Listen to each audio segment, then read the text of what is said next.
Great. So our next speaker just started his third month as our new head of department. He is fascinated by many aspects of human nature, at least judging from his diverse background in sociology, economics, business, and, wait for it, dentistry.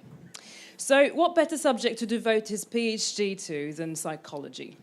For more than a decade now, he has been a professor of psychology and focused his research on topics such as health behavior, addiction, and self-regulation, always with a keen eye for the interplay between society and the individual, and how biological and social factors influence the mind. For instance, a year ago, he published a book where he sheds light on how our society has developed to make self-regulation more important to, and yet at the same time harder for, the individual. Tonight, he's going to talk about how we can increase our understanding of mechanisms of nature and nurture that might cause psychological processes to become pathological. His title asks a rather provoking question, I think. Precision psychology, Soria, Moria, or Fata, Margana? Is it fairy tale or just an illusion? Let's find out. Ladies and gentlemen, please give a warm welcome to Paul Kraft.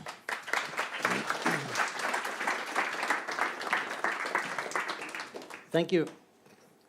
Future will bring us precision psychology.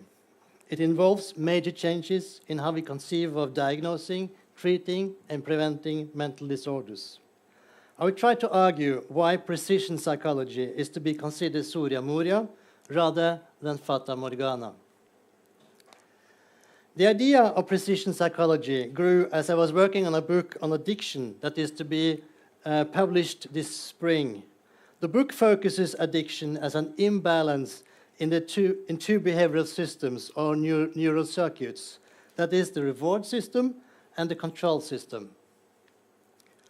In DSM, substance use disorder is diagnosed by the presence of 11 symptoms. Hence, the diagnosis is polythetic, as are all mental diagnoses. Depending on the number of symptoms present, the patient is classified on a continuum from mild to severe. Hence, two cases of addiction may not overlap at all in terms of diagnostic symptoms. This even goes for physical signs such as abstinence and tolerance.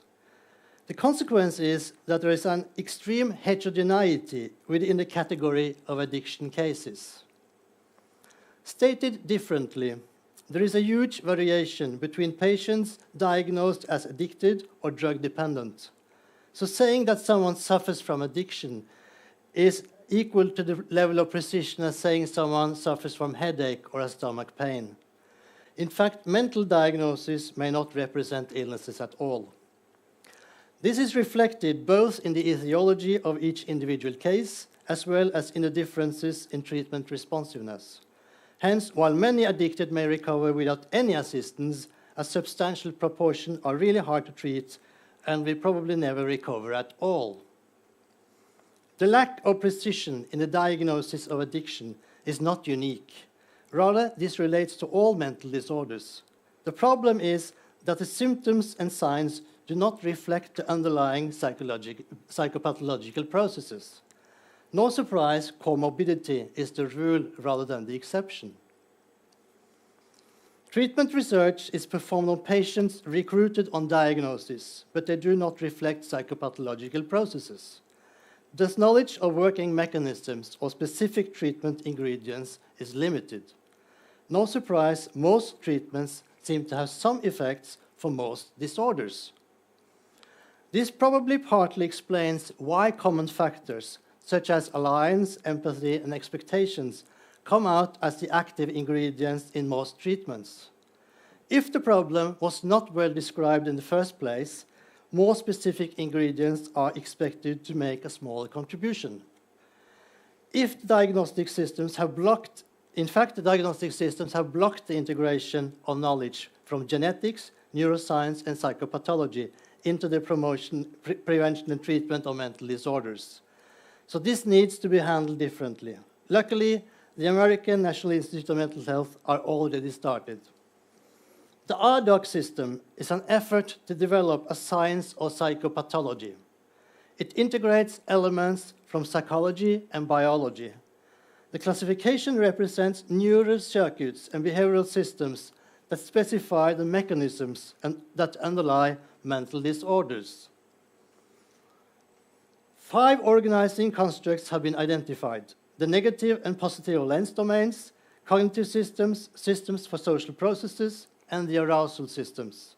Each construct subsumes more specific constructs representing a neural circuit or behavioral system. This has 2 important consequences. First, each mental disorder is conceived of as a unique blend of imbalance in these psychological systems. Second, every patient which qualifies for the same diagnosis is a unique case of imbalance in these systems. Now, let's go back to the case of addiction. The heterogeneity in patients diagnosed with addiction reflects that each patient has a unique history of substance use, and hence a unique blend of underlying psychopathological processes. This has important consequences for prevention.